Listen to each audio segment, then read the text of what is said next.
Bom dia, boa tarde, boa noite, pessoal. É gravado, né? Hoje é um dia muito especial. Eu espero, para quem está assistindo, nos siga, nos acompanhe, para a gente continuar com esse nosso projeto. Hoje é um dia muito especial. Eu estou com um convidado aqui muito, muito especial. É um cara que eu admiro muito. É um juiz de direito, Dr. Marcelo Furlan Neto da Fonseca. Tudo bom, Dr. Marcelo? Tudo ótimo, doutor André. Muito obrigado aí pelo convite. É um prazer estar aqui. Aproveito para cumprimentar também aí toda a audiência aí do Judicast e vamos bater um papo que vai ser bom demais. E também queria falar que é uma honra inestimável, me sinto lisonjeado, doutor Marcelo, né? Extremamente atarefado, né? Audiências diárias, muito difícil falar com ele ceder esse tempinho para estar aqui conosco. E, doutor, muito obrigado mesmo. Que isso. É uma honra inestimável, assim. O prazer é todo meu. Tenho certeza que vai ser um papo muito proveitoso aí. É um prazer estar aqui. Vamos lá, então, iniciar, doutor. Vamos contar um pouquinho da sua história breve dentro do direito, né?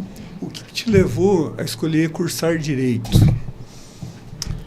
Bom, assim, muito embora eu tivesse uma afinidade desde pequeno com exatas, né? Na minha família todo mundo achava que eu ia fazer engenharia, né? Gostava muito de matemática, né? Fiz Kumon, aquela história toda, tal.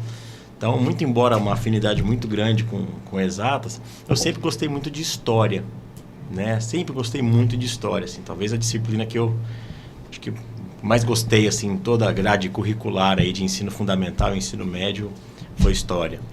Então, o que me levava para a área de humanidades, né? De certa forma, né? Ler, conhecer e tudo mais. E também tive, né, pessoas próximas a mim, da minha família, né, que ou eram advogados ou eram juízes, né? Eu tenho aí 2 primos na carreira, né, da magistratura.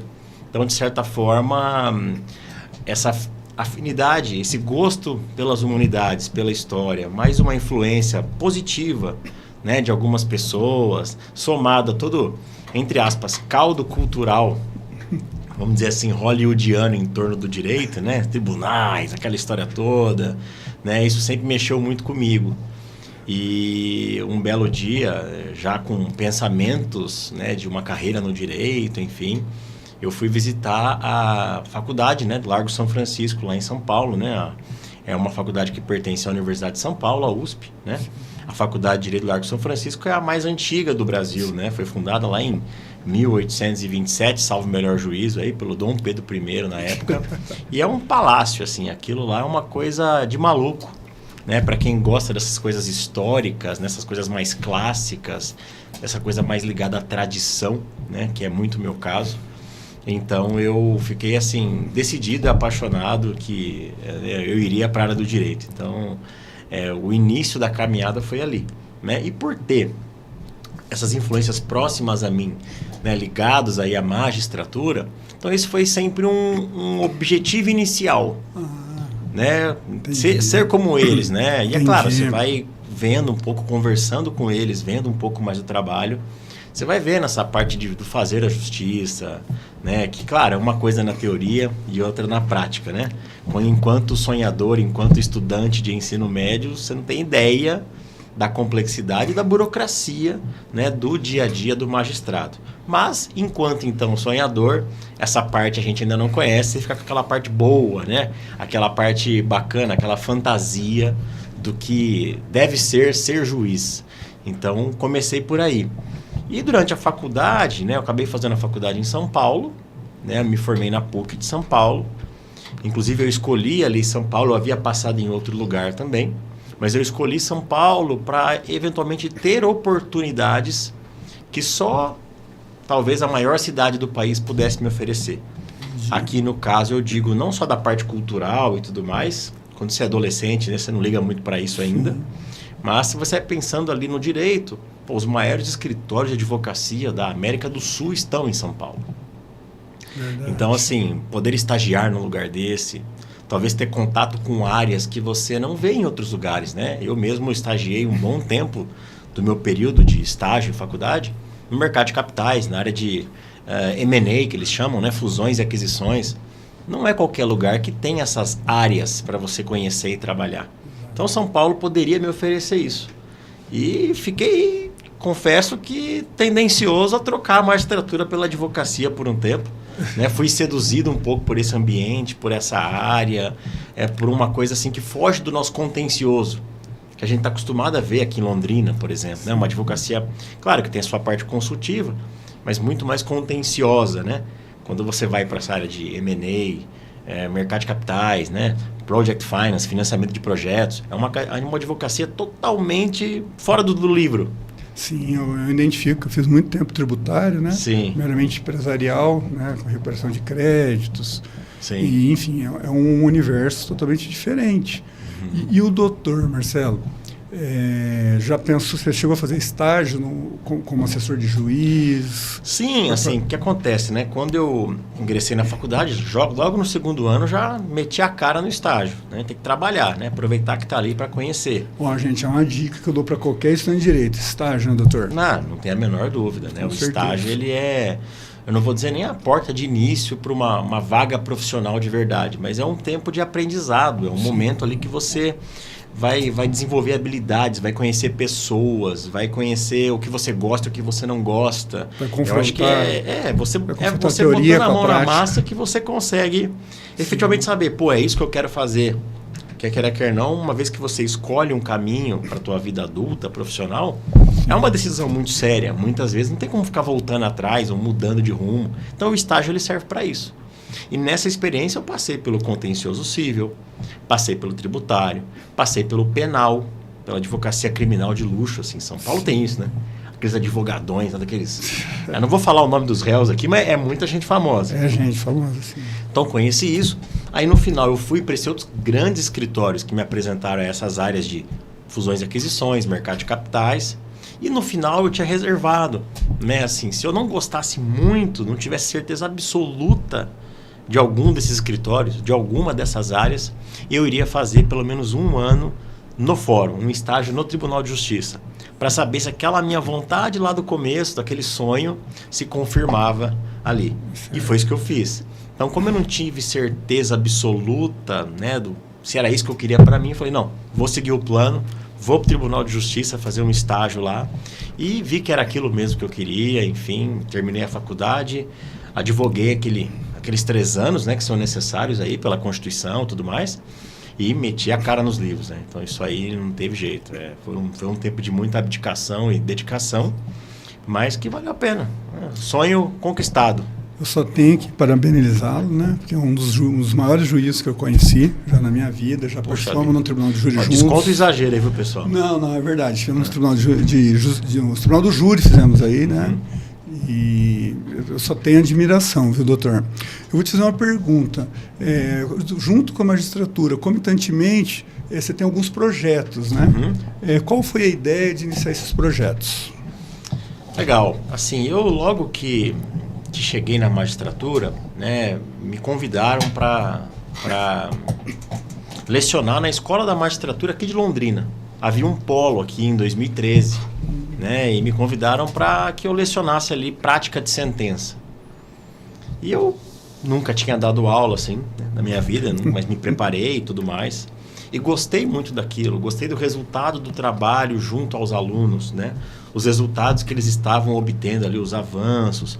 Isso me deu uma vontade de ensinar, né? Então, a partir daí, né, fui tentando criar um curso que realmente ajudasse as pessoas ali a conquistarem o mesmo sonho que um dia foi o meu. E ali comecei, de certa forma, a me juntar também a outros professores, né? Alguns juízes, promotores, outros advogados. E fomos ali montando o que hoje nós temos aí, que todo mundo conhece, que é o GCE Jurídico, né? Que é um curso preparatório aí de escala nacional, né? Com grandes nomes do cenário nacional. Eu conheço diversas pessoas que eu comentei, que você está aqui hoje comigo, que elogiaram muito mesmo, muito. É um projeto muito, muito vitorioso, graças a Deus. Parabéns, um trabalho, né, insano. Paralelo, né? Mas é uma dedicação de todos os envolvidos ali que acaba empregando ali uma excelência para quem quer concurso público de alto nível. O né? currículo ali dos professores dos mais altos níveis possíveis, né? Aquele Masson, o outro... Professor Renato Brasileiro. O José Eduardo também. Você tem ali o Marcelo Novelino, o Fernando Gajardoni. Nossa! Enfim, Alexandre Gianluca, Landolfo, enfim, é uma série de professores aí de primeira categoria. Professores, aliás, que foram os meus enquanto concurseiro. Eles davam aula em outros lugares, né? E depois que a gente foi se conhecendo aí pelos caminhos da vida e pensamos junto num projeto, acabamos virando aí amigos, mais amigos, sócios, né? Num projeto que segue firme. Sim. E tem um clube, né, dos penalistas e dos civilistas, né? E eu queria dar uma notícia aqui que eu sou o mais novo aluno, né? Ingressei do clube dos penalistas, né? Legal. E estou com muito orgulho disso, porque eu acompanho já faz muito tempo, era um sonho que eu tinha. E vai me acrescentar muito mesmo, doutor. Legal. Não, que bom, fico feliz. Né, os clubes aí que você mencionou, eles estão ligados ali a uma outra plataforma, sim, né? Sim. Que é o Cultura Jurídica. Isso, né? doutor. O Cultura Jurídica, você é sócio fundador, é isso? Isso, e professor. Exatamente. E o Círculo Jurídico, você é sócio... O Círculo Jurídico... Qual é a diferença dos dois? Eu vou explicar um pouco o que é o Cultura Jurídica, para quem não conhece. Tá. E eu falo um pouquinho do Círculo, que é uma iniciativa mais recente. E a distinção, né? Claro. É óbvio. Bom, o Cultura Jurídica, ele nasceu ali em 2022, né? Numa tentativa, uma verdadeira missão, né? Da minha parte, de outros professores que enxergavam assim, que, vamos lá, sem muitas polêmicas, né? Mas que nós entendíamos que o direito talvez estivesse no seu pior momento da história, como um todo. Tá? No pior momento, em termos de formação técnica, né, o nível baixo das faculdades, né, que 90% não aprova praticamente nada na OAB. Um exame que não tem concorrência nenhuma, que exige 50% de pontuação do candidato. Então, assim, uma queda de qualidade educacional absurda, profissionais mal preparados chegando para trabalhar, alguns... Não vou dizer que são poucos, são muitos. Sequer sabe escrever. E vamos lá. Né? A palavra é o instrumento, né, para quem trabalha com o direito. Como é que você vai pôr o seu argumento, fazer uma petição, se você não sabe manusear a palavra corretamente, né, de acordo com a norma culta e etc. E sem fundamento. Então você tem essa questão de formação, que decaiu demais nos últimos anos. E, paralelamente... não só eu, como todos os que se juntaram a mim no Cultura Jurídica, enxergávamos ali, e ainda enxergamos, né, que o direito está contaminado por uma atecnia, vamos dizer assim. Né? Hoje houve aí, de certa forma, a introdução de teorias estrangeiras que acabaram tirando um pouco ali do preciosismo que o direito exige. Né? Teorias, por exemplo, de outros ordenamentos jurídicos que valorizam, por exemplo, muito os princípios. Né? Princípio acima de norma, por exemplo. Então, assim, o que acabou entrando de uma certa forma mal interpretada, mal compreendida no direito brasileiro e que se espalhou de uma forma que, de certa forma, hoje você não pode sequer falar em segurança jurídica. Porque hoje o juiz ali, ele tem a lei, tem a norma, ele tem um princípio altamente subjetivo, abstrato, que ele pode simplesmente sacar dali uma solução que melhor lhe convém para fazer o que ele acha que é certo e não necessariamente o que está mandando a lei. Entendi. Então, isso acontece hoje, os exemplos são inúmeros, né? E a gente via nisso uma coisa muito grave, né? Porque, quer não, o direito ali, ele é o alicerce social, né? É o conjunto de regras ali, de certa forma, historicamente construídas pelo seu povo, que sustentam ali a sociedade em si, permite saber o que é certo, o que é errado, ter uma mínima previsibilidade do que vai acontecer se você fizer isso, se você não fizer aquilo. Esse é o direito, é o conjunto de regras e normas que ordenam um sistema. Agora, se você traz teorias para cá, que permite ali ao julgador, que em tese deveria aplicar a lei, mas que agora ele pode afastar a lei, trazer um princípio abstrato da proporcionalidade, por exemplo. Dizer que aquilo ali para ele é desproporcional. Então eu afasto a regra que o poder legislativo criou, seus 500 e tantos deputados e senadores, para que eu, sozinho, coloque a situação, no caso, que eu entenda melhor. Então, assim, isso, acho que no médio e longo prazo, nós estamos vendo alguns exemplos aí, infelizmente, acabam deturpando todo o sistema. Hoje você não tem mais confiança. se aquela lei vai ser aplicada mesmo ou se o juiz, o tribunal, vai sacar um princípio ali. Sim. Né? Vai invocar Dworkin, vai invocar Alexi, dois autores aí muito mal compreendidos e importados para cá, assim, de uma forma cega, mas que acabaram produzindo esse estado de coisas. Então, para combater isso daí, nós criamos o Cultura Jurídica, né, com a missão de resgatar a qualidade do direito, trazer ali as lições mais fundamentais, explicar conceitos básicos, trazer conteúdos atualizados, trazer temas ali que são essenciais para o cara que se diz formado em direito e que hoje, infelizmente, as faculdades não estão mais entregando. Eu pergunto justamente por isso. Eu sigo Cultura Jurídica, leio todas as postagens e eu acho maravilhoso o que traz ali, né? Extremamente, assim, a ideia deveria essa. passar na faculdade, né? Exato. Seria uma suplementação da falta de educação nas faculdades mesmo. Veja, dentro do Cultura Jurídica que nós estamos falando aqui, nós temos ali um segmento que é a Academia Cultura Jurídica, que tem ali mais de 30 cursos com grandes nomes. Por exemplo, desde o professor do falecido, né, recentemente, professor Paulo de Barros Carvalho, tem ministra da STJ, tem professor Ives Gandra Martins, tem o próprio Kleber, que nós comentamos aqui agora, o Renato Brasileiro, Ana Luísa Braga, o Eduardo José da Fonseca Costa, que é um monstro. 17 obras. Não, é um negócio violentíssimo. Tem uma procuradora da República que eu segui lá ontem. A professora Tameia. Então, assim, uma infinidade de pessoas do mais alto nível, né? Que se uniram ao Cultura Jurídica. Do mais alto nível jurídico. Para entregar qualidade. E assim, ali, vamos lá, hoje a academia é R$29 por mês. O que é que você faz com isso? Nada. Então, assim, para nós, o Cultura Jurídica é missão, né? É tentar realmente resgatar a qualidade do direito, porque a gente vê com muito maus olhos, né, o que o direito hoje está passando, tanto na teoria quanto na prática e também nessa parte de formação profissional. Infelizmente. Infelizmente, assim, eu fui aluno da UEL, né? Inclusive, quando se deu a sua introdução, eu me identifico muito na área de exatas. E a história era a matéria que eu mais gostei também. Fui influenciado pela minha família.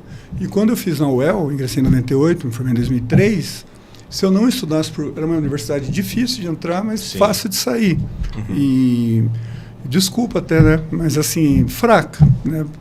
Não tinha como reprovar. O direito, no geral, é fácil de sair, né? O corpo docente também não era os melhores, mas os alunos eram de altos níveis por causa do processo seletivo na época, que era eu acho que era mais difícil do Brasil na época para passar.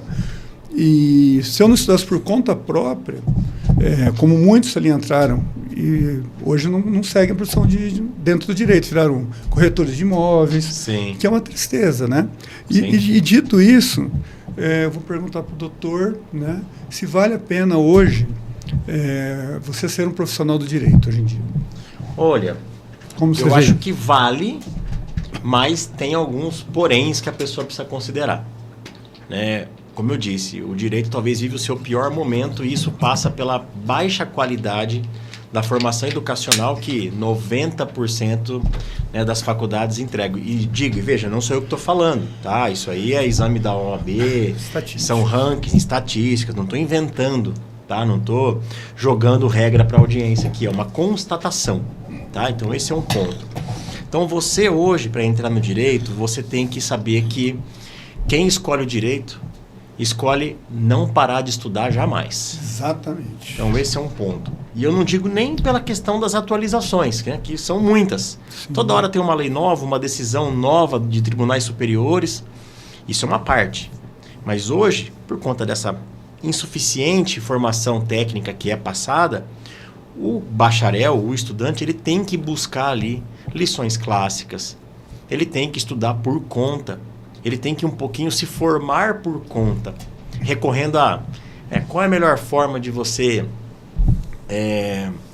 compreender o sistema que você está ali, se você não lê os clássicos que fizeram a coisa chegar até ali. Então, doutor, hoje eu estava vendo no Círculo Jurídico, vamos ver se eu falo certo, Rockfeld, o autor, né, que escreveu 2 obras anglo-saxônicos, uma em 1913, outra em 1919, que foi publicada agora em uma obra só no Brasil em 2008. Né? E eu vi uma teoria da imunização, estava dando uma pesquisadinha, Eu achei um livro assim que eu vou atrás, achei de suma importância. Legal. O que você me diria sobre esse autor? É um clássico, né? É sim. mais um clássico, né? Assim, para não entregar muito ouro sobre o livro e sobre as lições que ele traz. Sim. Mas esse autor, assim, ele é meio que um especialista da linguagem, né? Então ele vai trabalhar muito a questão de que parte dos erros que são cometidos no direito, parte das coisas que são pouco ou mal compreendidas se devem a erro no manejo de alguns conceitos. Então, assim, aí volta um pouquinho no que eu falei lá atrás. A importância de você dominar a palavra, dominar a escrita. Não só seguir a regra culta, que vai evitar que você seja mal entendido, que você cometa ambiguidades, que você escreva errado, mas também dominar o conteúdo das palavras, saber qual conceito exatamente você está usando. Entendeu? Porque às vezes você está falando uma coisa, mas você escreve outra. Entendeu? Então, assim, é esse preciosismo que é preciso ter, que queira quer não, o advogado, o bacharel em direito, ele tem o seu jargão. Sim. Não dá para desperdiçar a sua linguagem técnica. Não dá para cair num coloquialismo, né? Isso vai, né, banalizar, inclusive, todo o direito. Né? Hoje, claro, tem essas medidas aí de maior informalidade, né, que tem buscado se aplicar no direito, mas vamos com calma. Também não é assim, né? Tem conceitos fundamentais que são inerentes ao próprio direito, que você não pode abrir mão deles. Então, essa obra vai trabalhar um pouquinho isso e vai explicar a importância, né, de se manejar e se entender bem conceitos, até para que você possa se comunicar adequadamente, propor a sua demanda adequadamente para aquele que vai analisar, para aquele que está do lado contrário. Certo. Agora, perguntar, né, usando da sua magistratura, qual é a sua função exata hoje no EMAP e o que o EMAP significa para... É uma escola da magistratura do Paraná, né? Exatamente. Assim, a EMAP é a Escola da Magistratura do Paraná, né, uma entidade aí que tem quase 50 anos já. Né? Agora eu estou na dúvida se é 50 ou 60. Perdoe aí, pessoal da Escola da Magistratura. Mas, assim, são décadas de tradição. São décadas aí de promovendo muita qualidade no ensino. É engraçado porque no Tribunal de Justiça do Paraná mesmo, mais de 600 pessoas já foram aprovadas.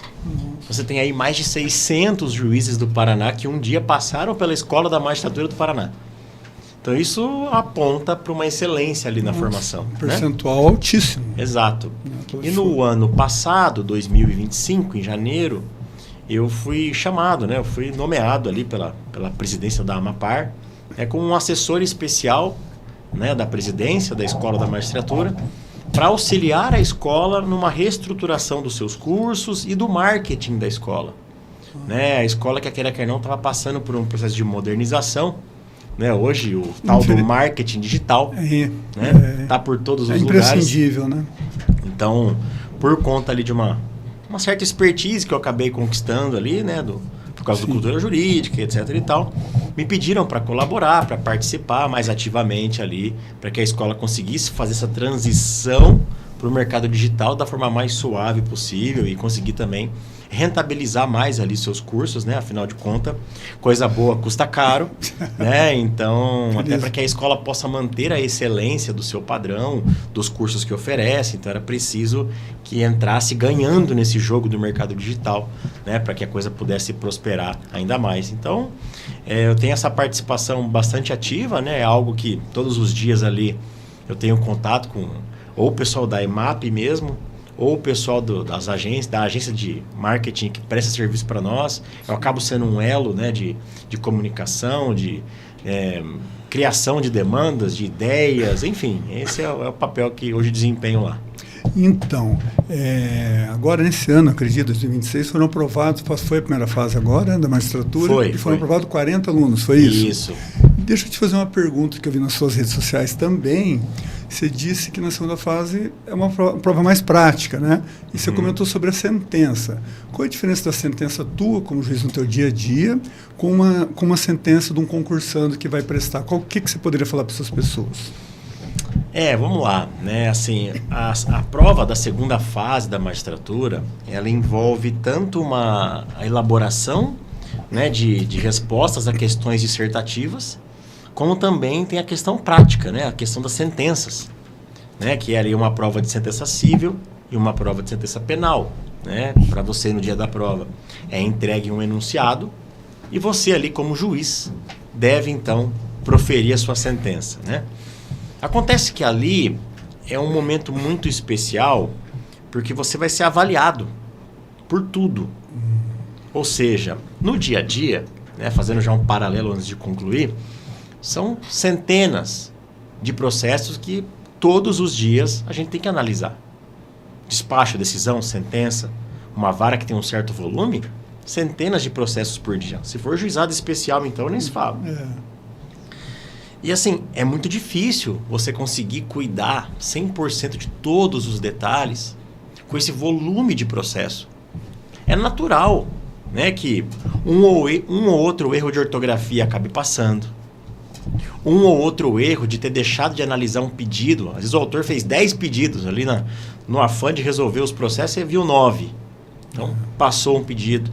São coisas que, na prática, até os advogados sabem lidar muito bem, porque entendem o volume de processos e a altíssima carga de trabalho que hoje um juiz tem que dar conta. Muito embora tenha ali a sua estrutura de assessoria e tudo mais, mas é o juiz, no final das contas, que tem que ler tudo e dar o aval para que o processo vá para frente. Então, essas coisas são ali relevadas. Eu vi uma palavra que você usou ali, tecnicista. É, né? então assim, essas coisas você consegue dar um crédito, né, pelo volume de trabalho. É claro que você não pode cometer erro crasso, né? Então assim, mas uma ou outra coisinha é normal que aconteça pelo volume. Agora, no dia da prova, você tem que mostrar ali absoluto domínio de tudo. Porque imagina, se você comete erro, ainda que sejam erros bobos, numa sentença que está ali para você ser avaliado, como é que você acha que o tribunal vai pensar de você só, na né? comarca? Várias, né? Quando você tiver 50 por dia para fazer. Então, assim, você tem que ter voltando a esse termo aí, né? Um tecnicismo maior. Tomar muito cuidado com o uso da língua portuguesa. Não cometer erro de acentuação, erro de pontuação. Não deixar de analisar um argumento, um pedido. No caso ali da sentença penal, fazer a dosimetria. Seguir o sistema trifásico. Isso, eu ia perguntar o que sabe? seria a dosimetria. Como que você faz a dosimetria? O que é o sistema trifásico? Vou te falar isso. Mas assim, sem deixar brecha para o que na prática seria caso de embargo de declaração. A sentença, então, tem que estar redondinha. Você pode até julgar diferente do que está ali no espelho de correção. Desde que você tenha fundamentado... Vamos deixar claro que às vezes tem alguns leigos, embargo de declaração é caso de omissão, dúvida... Isso, é quando o juiz né? esquece alguma coisa, ou se contradiz em alguma coisa, ou não é tão claro em algum ponto. Né? É um recurso que cabe, né, para que o juiz possa aclarar os seus fundamentos, os termos da decisão que acabou de proferir. Exato. Então, isso na prática acontece, tá? Com uma certa frequência no geral. Agora, no concurso, não pode. Então, assim, tem que ter esse tecnicismo, esse cuidado, né? Para fazer tudo bonitinho e não perder pontos por isso.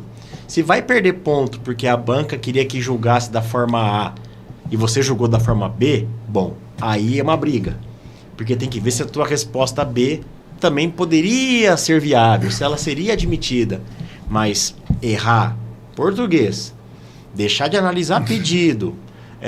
sabe, não concluir a sentença, não fazer um dispositivo correto, ou como eu disse na penal, não fazer a dosimetria do jeito que tem que ser, isso é erro grave, é eliminação, não tem jeito. Doutor, né? O artigo 68 do Código Penal é o suficiente ali ou tem que ter a mais numa prova de concurso fazer dosimetria? Na verdade você tem que analisar ali tanto as circunstâncias, vamos lá, do 59, né, o artigo 59, né, as circunstâncias judiciais, que seria a primeira fase da dosimetria da pena, né, que elenca ali motivos do crime, circunstâncias do crime, sei lá, tô lembrando agora aqui, o comportamento da vítima. São coisas assim que... os antecedentes, são coisas que o juiz baliza num primeiro momento para poder fixar a pena inicial, né? A partir dali, ele passa para a segunda fase da dosimetria, que é a fase das agravantes ou atenuantes. Né? Então, a lei ela prevê algumas circunstâncias que agravam a pena ou que atenuam, que diminuem a pena. E ali o juiz precisa ver se no caso concreto o agente ou a própria situação traz ali em si alguma dessas circunstâncias e se ele reconhecer, ele tem que aplicar. E por fim, a terceira fase da dosimetria, que são as causas de aumento ou de diminuição de pena, né? A depender do tipo legal, do crime cometido, ele ali na lei prevê, né? Se o crime for cometido durante o repouso noturno, aumenta-se a pena em tanto. São os qualificadores. A qualificadora, na verdade, ela altera a pena base. Então, por exemplo, o sujeito matou por motivo torpe. Sim. Sei lá, né? Então, se o homicídio está ali de 6 a 20 e tem um motivo torpe, a lei já fala que vai de 12 a 20. Então, a pena vai sair de 12. E esse caso... Então, a qualificadora, ela qualifica o crime para uma figura mais grave. E a partir dali, você faz a dosimetria seguindo o sistema trifásico. Em virtude disso, o artigo 121 homicídio, né, era uma qualificadora a vítima ser mulher. Hoje tem um novo artigo, é um crime próprio, né? Foi para 40 anos, é isso?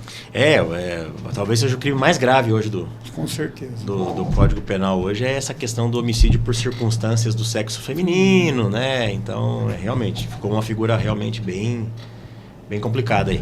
E uma dúvida que se a juíza, vou perguntar, né? O artigo 371 do Código de Processo Penal, a persuasão racional do juiz, como que isso é aplicado na prática? Na verdade, assim, né? Você tem ali o juiz, ele é livre para decidir, mas é um convencimento motivado. Entra um pouco naquela questão da psicologia, em vez de aplicar a lei concreta até? Entra por quê? Porque, assim, o juiz ele pode decidir por A ou por B.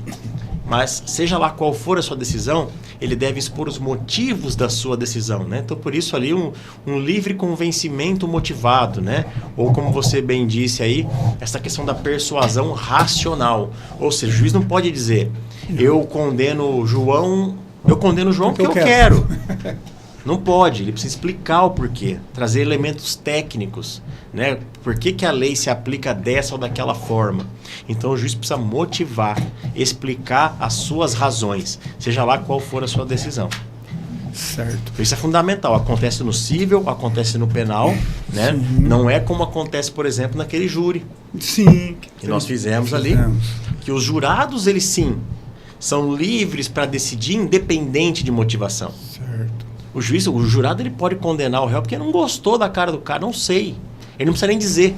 Ele só fala sim ou não no final. Né? O jurado absolve o réu, sim ou não. Ele tem ali uma convicção íntima, seja lá qual for ela, mas que ela não precisa nem exteriorizar, não precisa explicar para ninguém, simplesmente dá sua decisão. O juiz não é livre assim, ele precisa motivar. E aquele júri que eu tive a honra de estar junto ali com o doutor, né? Foi extremamente ético, transparente. E já falando desse júri, não vamos citar o caso, nada, mas a parte da neurociência, da psicologia, dos jurados ali que são leigos, né? Da sinapse cognitiva ali, por exemplo. Eu vou falar do sistema intrapetita, extrapetita, suprapetita. No Brasil só pode ser alegado que está dentro do processo ali, né? Perfeito. Porém, o Ministério Público muitas vezes quer acusar, vai usar de redes sociais, de reportagens da épocas. E o jurado, uma vez vendo essa questão, por mais que o Vossa Excelência fala, desconsidere essa prova, é impossível tirar isso da cabeça dele. O que você me diz a respeito desse método, né, dos jurados e em relação à parte psicológica? Isso, assim, na verdade, vai muito do caso a caso. Com certeza. Né? Assim, vai da questão do quanto aquilo que se mostrou, daquilo que se falou, que não deveria ter falado, contamina o caso. Ou se é uma coisa, às vezes, irrelevante, que não muda nada para o processo, é só um detalhe. Ou não, é uma coisa que, fere de morte ali um ponto central da questão, que contamina ali todo o convencimento. Enfim, né? É mais ou menos aquilo. O jurado, ele está ali, são cidadãos de bem, né? A pessoa que está ali é um cidadão de bem. Não é qualquer pessoa que pode servir como jurado. Sim. O convencimento é livre, não precisa motivar, né? E o júri é sempre uma caixinha de surpresa, porque você não sabe o que é que vai vir ali. Tudo bem que também no dia a dia você não sabe o que vem do juiz lá que vai julgar teu caso, né? Sim. Cada cabeça é uma sentença. Exato. Mas isso no júri a gente multiplica por 7. Porque são 7 jurados. Então são 7 cabeças, né, que vivem em mundos totalmente diferentes. Né? Assim, às vezes a pessoa é até vizinha uma da outra ali. Mas tem uma percepção da realidade totalmente diferente. Né? Entrando um pouquinho naquilo que Você falou de psicologia aí, né? De neurociência e tal. Tem um filósofo da linguagem, né? Que chama Mikhail Bakhtin. É um russo. E ele fala uma coisa muito interessante. Ele fala sobre o fenômeno da polifonia discursiva, né? Como que nós, cada um do seu modo, do seu jeito, enfim, como nós somos submetidos diariamente a vários veículos de informação diferentes, às vezes sobre o mesmo fato. Então vamos supor, vamos falar de um caso de corrupção que está tendo lá em Brasília, por exemplo. Tá. Às vezes você conversou com o teu amigo sobre isso, ele teve uma opinião, você entrou num táxi, o taxista ele já deu uma outra visão para você daquilo, você foi num avião, o passageiro do lado está falando daquilo, uma outra visão, e tudo isso vai formando em você uma visão de mundo. É verdade. Uma opinião. Então, assim, imagina isso como acontece com todo mundo, e ali no dia do júri, você tem 7 pessoas que, submetidas a vozes diferentes no seu dia a dia, tem uma visão de mundo, tem uma cabeça, então você não sabe o que vem. Às vezes uma prova, uma coisa que não deveria ter sido mostrada, repercute de um jeito em você, pode repercutir de um jeito diferente em outra pessoa. Sim. Não quer dizer que vai contaminar da mesma forma, mas se existe o risco de contaminar o resultado do processo, tem que anular, tem que dissolver o júri, remarcar. Se for esse caso, dá para ter essa opção. Lógico. Sim, sim. A depender do que é falado, do que é revelado, contamina. Isso, inclusive, sujeita a penalidade aí, tanto o advogado quanto o promotor que fizer. Sim. Agora eu vou voltar um pouco no cultura jurídica. Uma coisa que me intrigou muito, muitas novidades, gente. Existe crime, deixa eu ver até que eu escrevi aqui, perdão. Se há crime sem vítima real. Isso aí me intrigou muito, inclusive eu li lá. E o que você me fala sobre isso? Existe crime sem vítima real? Legal, assim, né? E houve um caso, acho que fora do país, né? Assim, explicando um pouco aí para a audiência, né? O que você acabou de comentar sobre essa questão do cultura jurídica, enfim, né? Do Clube dos Penalistas, para ser preciso aqui. Isso. Esse mês ali nós trouxemos um professor da Espanha, né? Um catedrático de Oviedo, lá chama professor Javier Teruelo. Eu postei no story. Sumidade quando o assunto é inteligência artificial. E o fato é que agora nós estamos vivendo esse momento. A inteligência artificial, ela já está presente no nosso dia a dia, né? Desde você conseguir automatizar funções ali no seu computador, resumir uma petição, ou pesquisar, julgado, né? Estou trazendo um pouco mais para a nossa realidade do direito. Mas assim, tá desde dos mecanismos de busca que você usa no teu celular, no seu computador, mesmo no Uber, né? Não sei se você sabia, mas, por exemplo, nos termos de uso que você aceita quando você tem ali o aplicativo, permite-se ao Uber, por exemplo, ler a bateria do seu celular. Então, quando você vai pedir uma corrida, por exemplo, uma corrida está na rua. Se ele vê pelo algoritmo que você tem ali, por exemplo, 3% de bateria, ou seja, ele sabe que tua bateria vai acabar, ele aumenta o preço automaticamente da sua corrida. Nossa, não sabia disso não. Então, assim, olha como os algoritmos, eles interferem já no nosso dia a dia em coisas que a gente nem sabe. Sim. Agora, e as implicações que isso pode ter no direito penal? Por exemplo, esse caso que você mencionou, acredito eu, o professor citou na aula, né? Tem a ver ali com o Uber autônomo, né? Sim. Controlado por inteligência artificial, que atropelou uma mulher e matou lá nos Estados Unidos. Então, assim, quem é que responde por isso? Qual é o autor do crime? Não tem motorista. Vai ser o cara que projetou a IA? Eu vi um caso ali específico de pessoas que fizeram muito realistas, pessoas menores, né? E referente à pornografia, as vítimas não existiam. Sim. E na minha opinião, até comentei lá, deixa o seu comentário, eu sou favoravelmente que existe sim o criminoso nesse caso, né? Porque a atitude é criminosa. Claro. A meu ver, né?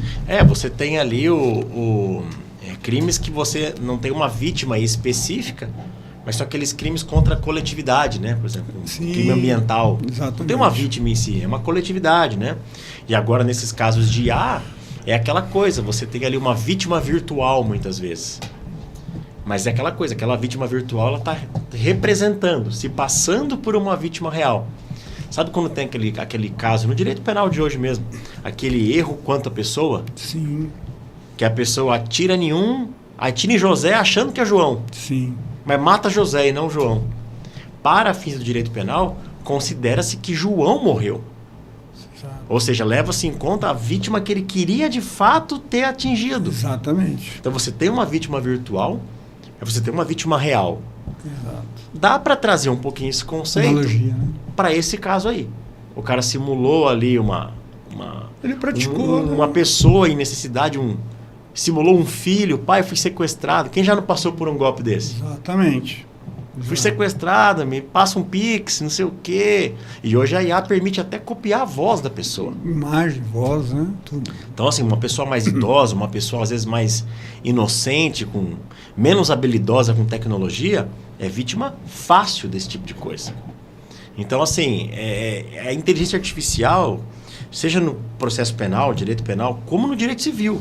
Igual eu falei agora aqui do Uber, né? Um caso de contrato. Contrato entre partes, obrigações. A IA vai determinar a releitura de alguns institutos tradicionais do nosso direito. Por exemplo, essa que eu estou falando agora aqui do Uber, que você nem sabia. Não sabia. Que ele via tua bateria e aumentava teu preço. Só que você está com 1%, vai acabar. Você vai ficar na rua. Então você contrata. Até que ponto a sua vontade foi livre? Foi desimpedida? Não foi viciada? Né? E para o negócio jurídico você tem que ter agente, vontade, objeto lícito. Ou não, proibido em lei. Entendeu? Exatamente. Então, assim, são elementos, igual do crime lá do Uber. Quem é o autor desse crime? Então, assim, vai exigir uma releitura de institutos. Então, assim, eu até que agora recomendo muito aí você que está assistindo. Claro, quiser conhecer a cultura jurídica, vai ser um prazer imenso. Mas independentemente do que tem lá, vá se informar acerca da inteligência artificial e o direito, porque os reflexos serão muitos naquilo que nós já estudamos, para quem é formado já há um tempo como eu. E para você que às vezes está estudando, está se inteirando agora, daqui para frente isso só vai piorar, porque a inteligência artificial ela se faz cada dia mais presente e vai afetar cada dia mais a vida de cada um aqui. Uma pergunta que eu ia fazer, mas eu vou ver um momento oportuno, acho que vai ser agora. O legislador, ele consegue acompanhar essa dinâmica do avanço da tecnologia?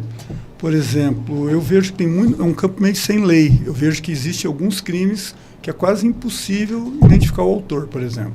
Sim.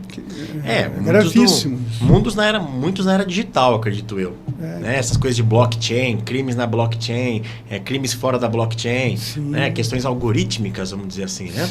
Eu acho assim, é um desafio. Né? Não vou dizer que não consegue alcançar, né? Que quer não, o criminoso ele está meio sempre na frente. Sim, então. Ele está sempre tentando desenvolver uma forma nova de cometer o crime. Só que você, por outro lado, também não pode ficar de braço cruzado. Sim. Então, a partir do momento que você foi vendo ali um certo tipo de delito sendo cometido, que a lei de hoje não abriga, tem que se correr para fazer uma lei, no caso, para coibir aquele comportamento, para punir aquela conduta indesejada. Então, esse é um trabalho, de certa forma, hercúleo, não vou dizer invencível, mas é um trabalho que tem que ser constante, essa atualização. Né? Isso, inclusive, é legal, porque você falou agora há pouco do Clube dos Penalistas, o professor Javier Teruelo. Eu estou na aula dele, graças a Deus. Né? Isso aí. Na aula dele, ele fala exatamente coisas que na Espanha já estão acontecendo, ou seja, leis, normas, que no direito europeu já estão se editando, justamente para combater esses crimes com a inteligência artificial. Hoje no Brasil nós estamos parados. Sendo que no futuro, acho que a maioria dos crimes vão ser desse modo então, operante. Hoje nós estamos né? parados, tentando talvez encaixar ali no que a gente tem hoje. Aí você acaba forçando muitas vezes uma interpretação. Né? Vamos lembrar para a audiência que lei penal ela permite apenas uma interpretação restritiva. Sim. Você não pode ampliar aquilo que o legislador quis que fosse crime. Você não pode inovar. Você não pode dar uma leitura ampliativa. Não pode. Sim. Então, se a gente ficar indo por esse caminho, certamente é um mar aberto para nulidades, para impunidade. Então, a lei ela precisa sim acompanhar. O legislador tem que estar atento para coibir esse tipo de comportamento criminoso que tende a ser cada vez maior, né? Principalmente em meios digitais, bancários, enfim. Sim. É uma coisa, uma corrida difícil de vencer, mas que não é por isso que você vai ficar parado. Sim. Né? A história diz, né, que sempre foi assim, né? Porque o crime vem antes e a lei vem depois. Exatamente. Né? Porque a gente não adivinha, né? Quem tem antivírus em casa sabe. Exato. Você tem um antivírus hoje, amanhã o cara tá dando jeito de hackear um outro negócio. E o antivírus não para de atualizar, porque cada dia os caras estão inovando um jeito de cometer o crime. Na área da saúde, né? Mesma coisa. É uma coisa. Tecnologia. Eu vou ler um vídeo que eu vi do doutor hoje, né, que eu achei interessante. Daí Claro. Eu transcrevi aqui. Ó, você falou assim, quando alguém lucra violando o direito de outrem, do sistema brasileiro manda reparar somente o dano, enquanto o lucro fica com quem violou. Por que a responsabilidade civil se limita a reparar o infrator, sendo que quem ganha... A responsabilidade civil se limita a reparar se o infrator ganha mais do que a vítima. Onde fica a prevenção, a punição, a multifuncionalidade da responsabilidade civil? Eu achei muito interessante esse vídeo, né? Porque é extremamente coerente. Legal. Isso aí foi a partir de um ponto de vista do professor Nelson Rosenwald, né? Um gigante do direito civil. O cara tem 2 pós-doutorado no exterior. Não, é foda. É assim, a maior autoridade sobre responsabilidade civil viva hoje no Brasil. Sem dúvida. Certamente é ele, tá? Sim. E ele está encabeçando, inclusive, né, dentro do projeto de reforma do Código Civil, essa parte, né, atinente aí à responsabilidade civil. E uma crítica que ele faz, ao meu ver com razão, é que hoje você tem muito ali a responsabilidade civil para reparar um dano. Mas você não tem uma função preventiva ou inibitória, punitiva, né, para aquele que às vezes reitera na conduta. Né, o cara foi condenado uma vez, sei lá, eu vou dar um exemplo aqui meio banal, mas só para ficar bem claro para a audiência. Então você comprou uma passagem aérea e o avião atrasou 3 horas. Aí você entra contra a companhia pedindo uma reparação pelo seu dano. O juiz vai lá, condena realmente, a companhia atrasou, você teve ali um prejuízo comprovado, enfim, toma aqui a sua reparação. A companhia aérea continua fazendo isso, atrasando os voos. Porque ela sabe que de 100 passageiros, sei lá, 5 vão reclamar. Então, para ela está compensando, sei lá por que ela está atrasando, mas para ela a conta está fechando. Sim. Por que não pode vir ali uma multa? Isso aqui é para você não fazer mais. Então, é 3 mil lá de indenização para o João, mas eu vou te botar uma multa aqui de 500 mil reais para você não atrasar mais o voo. Praticamente a impunidade compensa para eles. Exato. Então, assim, o professor Nelson Rosenwald, ele critica Comercializa essa a impunidade, visão né? restritiva que hoje se tem da responsabilidade civil. E assim, como a lei hoje ela se mostra insuficiente, acaba que na prática, cada juiz hoje cria um dano para chamar de seu. Então você vê ali dano estético, dano não sei o quê, Sim. dano à imagem. Então assim, são coisas que muitas vezes, alguns deles, né, estão ligados ali ao que se tem por dano moral, outros não, realmente são figuras autônomas. Mas falta uma unidade, falta uma coesão sistêmica no que se refere à responsabilidade civil, para que ela possa abarcar todas as funções que ela poderia abarcar e que hoje não abarca. Então, assim, o professor Nelson Rosenwald, inclusive, é um conteúdo que tem lá no Cultura Jurídica, né? Foi o tema da aula inaugural do Clube dos Civilistas. Ele traz exatamente essa análise da multifuncionalização da responsabilidade civil, comentando os problemas, como, por exemplo, na Inglaterra é diferente. Como eles fazem, em Portugal, na França, trazendo ideias para que nós aqui no Brasil possamos não só conhecer o que está acontecendo lá fora e aprimorar, melhorar o nosso sistema. Eu acho que quem hoje está aí na ativa precisa estar ciente do que está acontecendo lá fora. Não se limitar ali ao que está na lei ou ao que o Supremo decidiu. O direito é muito maior do que isso. O direito é uma série de elementos, de institutos que às vezes se conversam. Você pode tirar uma lição importante de um outro ordenamento jurídico, trazer para cá. Claro, se isso casar de forma sistêmica com o que você tem. Mas é legal conhecer soluções para que a gente não possa ficar sempre o último da corrida. Com entendeu? certeza absoluta. A gente falou um pouco no começo, né, que tem que julgar exatamente dentro da lei, que não pode fugir disso. Porém, quando essa lei não existe, vamos dizer lá na antiga lei, que agora é a LIB, né, que são assuntos de direito ali. Né, Lei de integração às normas do direito brasileiro. Acho que é o artigo 4º, né, da LIB. Nesse caso de lacuna, quando a lei se cala, quais são os critérios para se usar esses princípios? Você tem ali, né, uma vez que não haja lei para um caso concreto, você tem ali a analogia, né, os costumes, né, os princípios gerais de direito. Então, veja, eu, por exemplo, tenho muito mais os princípios como uma retaguarda para o juiz, para o operador do direito, vamos dizer assim, num caso de ausência de lei. Sim. Então, se não há lei, peraí, vamos trazer talvez não tem um caso parecido para fazer analogia? O costume talvez não existe nada porque é novo. A gente está falando aqui de inteligência artificial. O costume até vejo mais para o legislativo do que para o judiciário. Exato, bem a verdade. Você tem que lembrar que o direito, na verdade, é uma construção histórica. Exato. Né? O povo vai evoluindo, os seus costumes, as suas regras vão mudando. Né? Mas assim, é uma coisa que está atrelada à própria identidade de um povo, o seu direito. É como a língua. Exato. É uma coisa que faz parte da natureza desse povo. Inclusive tem um livro muito interessante aí do próprio Savigny aí sobre uma questão teórica, se na época dele lá fazia sentido se ter um código ou não, dizendo que não havia vocação para isso na época, porque a comunidade, no caso alemã, não tinha uma maturidade histórica ainda do seu direito, não havia um conhecimento muito solidificado dessa história, para que se pudesse, então, passar para um código fixo, né? Sim. Então, assim, eu vejo, por exemplo, não havendo lei, você tem ali a analogia, os costumes, os princípios gerais de direito. E aqui, sim, princípios. Diariamente, doutrina e jurisprudência também, né? Isso, mas eu falo assim, como fonte imediata. Essas seriam só as três. Do direito, sem né? dúvida. Então você tem ali os princípios, sei lá, da razoabilidade, Sim. proporcionalidade, dignidade da pessoa humana. Pô, isso aí você tem que usar. Poxa, isso. Não quando tem lei, que você afasta e traz lá. Não, mas eu acho que essa lei aqui, ela viola a dignidade da pessoa. Você não tem que achar nada. Você aplica a lei. Se não tem lei, bom, aí talvez você pode trazer um princípio que o próprio Constituinte previu ali, para orientar os trabalhos, tanto do legislativo, quando for criar leis, ou seja, o legislativo não pode criar uma lei que ofenda a dignidade da pessoa humana. Então, aquele princípio é uma baliza também para o legislador. Né? Então, assim, princípios para mim são balizas. São normas ali, vamos lá. Não são normas, mas assim, são questões premissas, secundárias, né? que devem ter sua atuação na ausência de lei.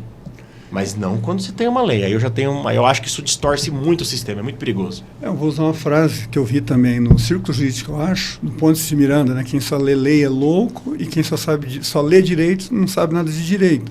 Ou seja, Exato. Eu acredito que se não tiver uma psicologia, não adianta você ler nada. Sim. Né? Pegar o código seco. E assim, vamos lá. O direito é a ciência humana, vamos dizer assim, por excelência.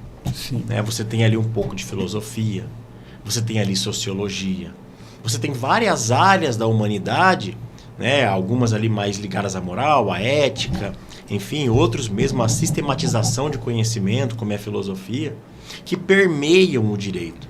O direito não é só o texto da lei, é o que eu falei agora há pouco, né? Você tem que... o cara que vai se aventurar no direito hoje, ele tem que buscar as fontes, os clássicos, saber que o direito é muito mais do que uma decisão do Supremo ou do que aquele artigo de lei. Ele tem que conhecer um pouquinho mais o sistema como um todo. Né? Então, assim, eu acho que passa muito por isso. Entendeu? E tem uma pergunta também que eu vi nos seus canais, né? Cadê? Perdão. Qual é a diferença entre o direito e a liberdade? Isso aí, por exemplo, vamos lá, é um pouquinho dos conceitos que o próprio autor do livro que você mencionou no início lá vai trabalhar. A questão de poder, faculdade. Então, assim, a gente tem que lembrar, quando a gente fala de direito, isso é muito importante, assim, né? Sem entregar o ouro da pergunta que você me fez, quem sabe deixando para a audiência aí ir atrás e buscar esse conhecimento para si na fonte. E eu sugiro. Mas a gente tem que lembrar que quando você fala direito, isso naturalmente está ligado ao dever. Todo direito está ligado ao dever de alguém. Então, por exemplo, vamos criar um direito à Bolsa Família, ou um direito à saúde, que seja. Ninguém está dizendo que não é importante, não é isso, tá? Mas é lembrar que quando você cria um direito, como é que vai ser custeado esse direito? Quem é que vai custear essa Bolsa Família aqui para todo mundo? Ou a saúde para todo mundo? Alguém vai ter o dever de trabalhar a mais, de compensar, de fazer possível a execução desse direito. Exatamente. Então, às vezes, o que soa muito bonito, não, tem que ter direito a isso, direito àquilo, direito a não sei o quê, só quero direito. Mas não se esqueça que todo direito está atrelado a um dever. É claro que vamos dizer assim, na politicagem do dia, ninguém vai falar sobre isso. Sim. É igual agora, né? Estão se falando muito sobre o fim da escala 6x1. Sim. Veio aqui. Pô, vamos fazer esse direito, vamos diminuir a quantidade de dias trabalhados, o povo tem que ter direito a isso. Quem é que vai bancar? Exato. O doutor Gustavo Bonés esteve aqui, um exímio trabalhista, e falando bastante sobre essa escala 6x1. Né? Ao ver dele é um absurdo. Porque assim, vai gerar um dever tão grande para alguém. Sim. E não fique pensando que você, mas agora eu vou trabalhar um dia menos. Não fique pensando que vai parar por aí. Porque com certeza o empresário, alguém vai pagar por isso. Só que ele simplesmente não vai tirar do bolso dele para pagar. Ele vai aumentar no preço do produto ou do serviço, para compensar a despesa que ele está tendo a mais com isso. Então você lá que agora não trabalha mais 6x1, vamos lá, 5x2. Vamos lá o que vai vir aí. Sim, né? Que beleza, estou descansando mais. Não tenha dúvida, o tomate vai ficar mais caro. Sim. A roupa, a calça jeans vai ficar mais cara. Porque esse dever que vai ser gerado, o Estado vai criar um dever para alguém pagar por isso, e esse alguém não vai simplesmente diminuir o seu lucro, vai repassar isso para o consumidor, para o próprio trabalhador, que tende a ganhar menos e que vai ter o poder de compra diminuído, porque os preços vão aumentar. Só que ninguém explica isso. Todo mundo só fala do direito. Parece legal, né? Vou ter mais tempo para descansar. Mas, tem uma contrapartida, tem um dever comendo por trás que não compensa. Então, assim, é muito importante, né, a audiência ter essa noção de que todo direito, o direito e o dever é como se fosse uma moeda, né? As duas faces de uma moeda. Não adianta olhar só para uma, existe a outra também. Será que vale a pena o dever que virá junto para suportar esse direito? Essa é uma pergunta. Então, assim, esse é o ponto. Então, é mais ou menos isso, assim, né? O direito, por exemplo, ele pode simplesmente explicar, trazer a ideia de uma faculdade. Eu tenho direito a isso, direito àquilo. O direito também pode significar todo um sistema de conjunto de normas, de leis, enfim. A gente está entrando um pouquinho na discussão da preciosidade dos conceitos. Sim. Que é o que esse livro aí vai trabalhar bastante. Esse eu vou adquiri-lo com certeza. Um dos primeiros vídeos que nós estamos já chegando ao final, né? Tranquilo. Você falou que um homem, né? Aí você citou desse homem, em um século teve Sócrates, Platão, Aristóteles e Marco Aurélio, né? Em um século. Esses quatro, até hoje, começou dali mais ou menos, né? E o que seria um questionamento? Levando a frase de Pontes de Miranda, né? Que quem só lê é louco, quem só estuda direito não sabe direito. Livros, o que você sugere para o estudante, além dos livros que é obrigatório ler para qualquer um operário do direito, livros extrajudiciais, assim, literaturas clássicas, talvez, filosofia? Sim, eu acho assim, né? A vida é complexa. A vida é diferente de quando você entra num emprego novo. Quando você chega numa empresa nova, geralmente você recebe um famoso kit de onboarding, que são regras da empresa. Funciona assim, funciona assado, você faz isso, entra tal hora, sai tal hora, a senha do sistema é tal. São regras básicas para você começar no seu emprego novo. Todo mundo tem isso. Sim. Agora, a vida não é assim. Você não recebe um kit de onboarding. Faça isso que vai dar certo. Não faça isso que vai dar errado. Seja assim, seja assado. Não existe esse kit escrito. Mas, por outro lado, você tem uma herança cultural de milênios, no caso aqui, né, de 2000 anos, no mínimo, né, de lições que duraram até hoje. Imagina, você citou aí Sócrates, Platão, Aristóteles, esses caras viveram mais de 2000 anos atrás. Pô, por que esses caras são citados até hoje? Será que eles não têm nada a nos ensinar? Será que as lições que eles deixaram lá atrás, Qual o peso dessas lições para que até hoje se fale deles? Tem até uma frase sua, você não vai se igualar a eles, mas vai ser bem melhor do que você já é. Né? Exato. Então, assim, talvez o nosso onboarding, o manual de boas práticas da vida, está em ler, está em conhecer lições daqueles que já foram grandes um dia. E que, de certa forma, tem muito a nos ensinar. Né? A vida é complexa. Então, você sem uma bússola, sem um mapa de como se guiar, é muito mais difícil. Você vai acabar dando muita cabeçada. Você vai acabar cometendo muito erro. Agora, se você tiver um pouquinho de paciência e conhecimento para buscar naquelas obras que, não à toa, são chamadas de clássicos, conhecer mais da vida, o que está por trás da vida. Qual é a vida que vale a pena? Qual é o caminho das virtudes, o caminho dos vícios? Como eu posso fazer para talvez acertar melhor? Porque assim, quando a gente começa qualquer projeto de vida, ou montando um estúdio como esse, ou estudando para concurso, ou advogando, é aquela coisa, você quer muito sucesso. Você sonha com aquilo. Sim. Mas isso não é garantido que vai acontecer. Sejamos francos. Pode dar certo, como pode não dar. Exatamente. O fato é que se você não se mexer, o fracasso é certeza. 0%. Então você tem que se botar em movimento, você tem que agir. Você tem que ter coragem para começar. Né? A virtude da fortaleza aqui agora, remetendo aí a Platão. Então você tem que ter essa coragem, a fortaleza para ir em frente. Agora, se você vai em frente, conhecendo um pouquinho mais do caminho daqueles que deram certo, que tiveram lições a nos ensinar, e talvez diminuir a quantidade de erros que você vai ter no seu caminho, talvez a chance de sucesso ela aumente. Com certeza. Então, assim, eu acho que, remetendo aí ao ponto de Miranda, que, aliás, hoje é dia... Podemos falar aqui o dia? Hoje é dia 23 de abril. Ele faria aniversário hoje. Isso. 100 e lá vai pedrinha. Né? 120 alguma coisa, salvo engano agora. Mas assim... Monstro. Foi o maior jurista que a gente já teve. Eu né? também acho. Por isso então, eu citei ele algumas. Então, quando você diz que quem só sabe a lei é louco, é por isso. Porque assim, primeiro que o direito ele bebe de várias fontes. Então, você tem que conhecer história, você tem que conhecer filosofia, você tem que conhecer sociologia, você tem que conhecer um pouquinho de psicologia, de tudo isso. Só que não só disso, né? A vida não se resume também ao direito. Você lendo ali filosofia, você lendo literatura clássica para aumentar o seu repertório. Sim. Por exemplo, mas por que eu preciso ler Dostoiévski? Por que eu vou ler Shakespeare? Meu, existem lições universais naquelas histórias.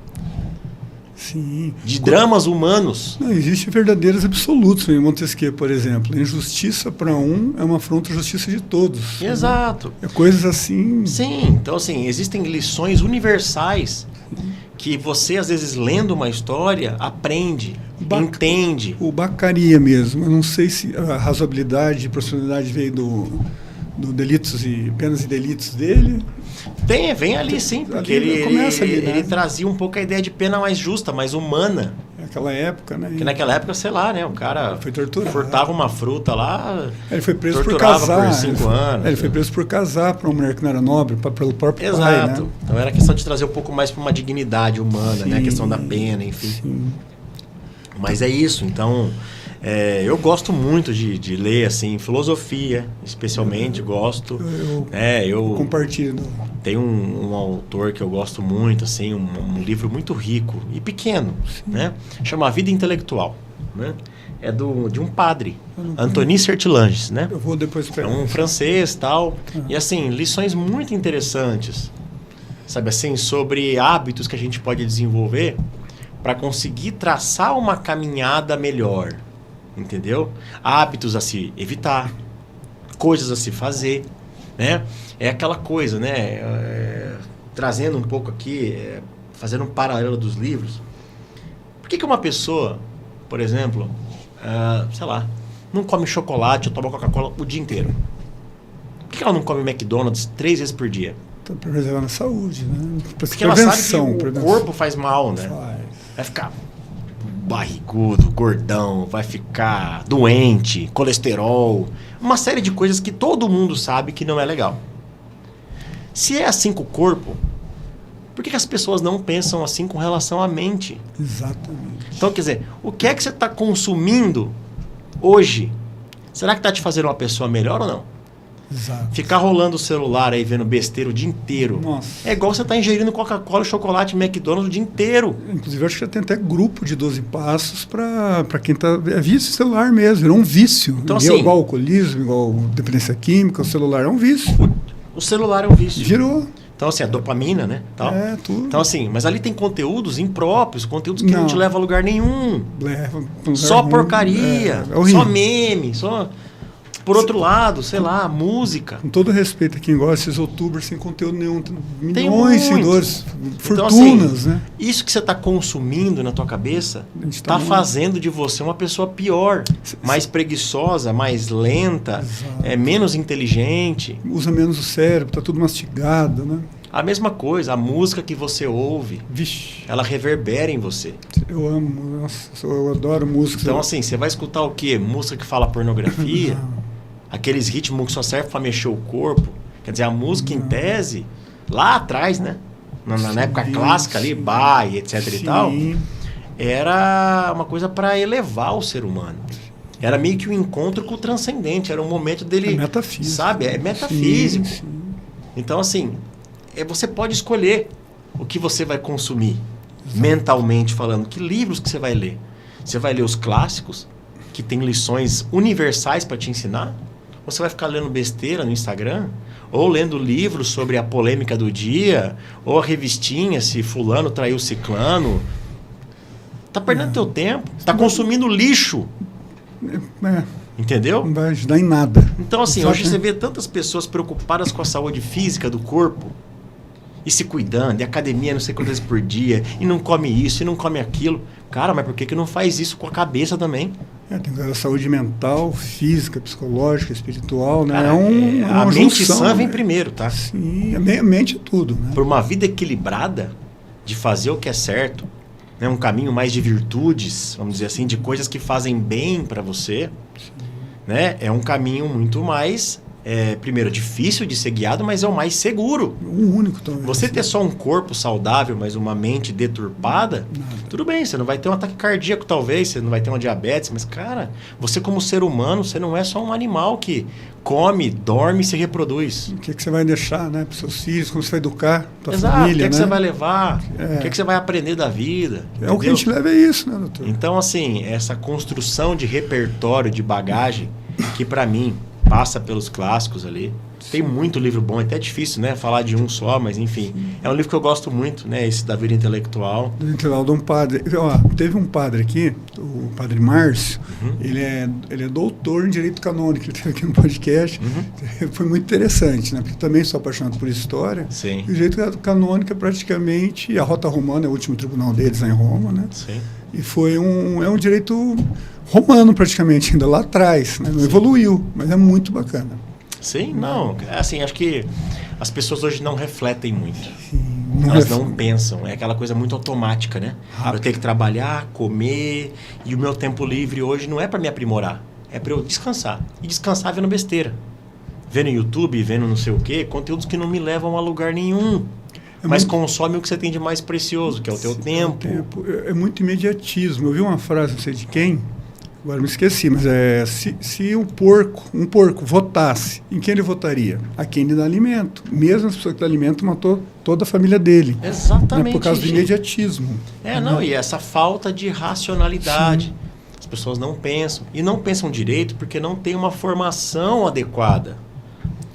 Não precisa ir longe. Sim. Há 60 anos atrás, 70 anos atrás, perceba, converse com quem é mais antigo. Vixe. As pessoas eram naturalmente muito mais cultas do que hoje. Nossa, ó, tem um Dr. Dimas, um exímio advogado, deve estar ali perto dos seus 80 anos, ele conversa diariamente comigo, manda conteúdos. Obrigado, viu, Dr. Dimas? Assim, é outro nível. Né? Mas por quê? Conhecimento, literatura. Porque essas pessoas elas tinham muito mais noção de que a vida não é só o seu trabalho. De que a vida, quando você tem ali um tempo de entre turnos, é esse momento do ócio que a gente chama, que hoje ócio virou recreação. Sim. Mas o ócio, na verdade, ele está ligado ali a um termo escola, em grego. Então, assim, era um tempo de você se aprimorar como ser humano. se aperfeiçoar. Então, assim, vai entender mais da vida, do que é tudo isso, para que tudo isso serve, para onde é que isso vai parar, entendeu? Então, são essas lições que aquelas pessoas tinham muito mais noção disso e da importância desse tempo livre para um maior conhecimento pessoal. Você me fez lembrar que numa palestra de um cara que eu amo, a filha dele foi minha professora, doutora Letícia Badal, né, veio aqui já, tá no podcast, doutor Homer, ex-procurador da República, exímio advogado. Eu vi uma palestra dele, ele citou um trecho inteiro do Castro Alves, Navio Negreiro, mas ele citou, assim, 3 páginas, de cor salteado. Exato. Então, é outro nível, né? Tem quase 90 anos de idade. Existia essa preocupação de você ser mais, entender mais. Sim. Né? O conhecimento eleva o homem. Isso é mais antigo do que andar para trás. Verdade. Só que as pessoas hoje ignoram essas coisas. Estão cansadas. Né? Então eu quero só descansar. Mas veja, não é assim. Né? A vida é muito maior do que só isso. Nossa, gente, o nosso tempo do podcast que está, infelizmente, chegando ao fim. Eu vou até convidar outras vezes. Eu sei que é dificílimo, né? Porque esse cara trabalha, é honesto, é ético. Eu conheço ele de perto. Já trabalhei ao lado dele. E eu vou deixar as considerações finais para ele falar um pouco mais do que ele oferece às pessoas que querem uma carreira na magistratura, que querem um conhecimento jurídico, que querem se aprofundar um pouquinho mais, né? Eu ratifico aqui o pedido de seguir nós, o Judiscast, para nos ajudar a continuar com esse projeto, para ter pessoas maravilhosas como o doutor aqui, Marcelo, hoje, né? Que, sem dúvida, é um dos convidados mais especiais que a gente já teve. E eu vou deixar as considerações finais. E o agradecimento eterno aí pelo seu tempo, que é preciosíssimo. Puxa vida, não. O prazer foi todo meu. Né? Quero dizer aqui para a audiência que está nos ouvindo, não sei se profissionais, né? Imagino que sim, profissionais, estudantes de direito, né? Seja lá o seu ramo de atividade, de atuação. Mas, assim, tenha isso em mente. Eu acho que essa questão da sua formação só depende de você. E é só você, claro, quem está ao seu redor também, mas principalmente você é que vai ganhar com isso. Né? Vai conseguir enxergar muito mais da vida para além do direito. Né? Se você estudar mais o direito, você vai ser um profissional melhor. Mas se você também estudar outras áreas do conhecimento, dos clássicos que eu mencionei aqui, tua vida se enriquece demais. Né? E a gente tem que lutar contra essa resistência que muitas vezes nós mesmos colocamos, né? Aquele cansaço, aquela má vontade, né? Sempre que você, qualquer coisa na tua vida, que você vai querer fazer melhor, você vai encontrar resistência, entendeu? Vai ter uma coisa dentro de você que vai lutar contra até o fim. Mas você tem que ser mais forte que isso para quebrar essa barreira. Né? Subir é sempre mais difícil, mas a vista da montanha lá de cima é muito mais bonita. Né? Isso eu garanto para vocês. Né? Então, assim, quem quiser, dentro do direito, né, se aprofundar mais, né, eu realmente recomendo muito, né, a conhecer ali o Cultura Jurídica, os conteúdos que nós temos ali, tanto na academia, quanto no Clube dos Civilistas ou Penalistas, né, para quem é dessas duas áreas, são assim, ouro, né, para quem gosta de direito, filosofia, história, uma plataforma muito completa, que busca realmente entregar uma qualidade que hoje, infelizmente, as faculdades não estão conseguindo mais. Então a gente está nessa missão, para mim o Cultura, né, e para todos os professores que estão com a gente, é missão, né, e aqui falando um pouquinho do círculo, né, o círculo jurídico ele é mais ou menos isso também, ele traz os clássicos do direito, né, um livro por mês, para você montar ali sua biblioteca, saber ali os valores, as lições fundamentais que nos trouxeram até aqui, né, conhecer esse passado para poder avançar com mais segurança no futuro.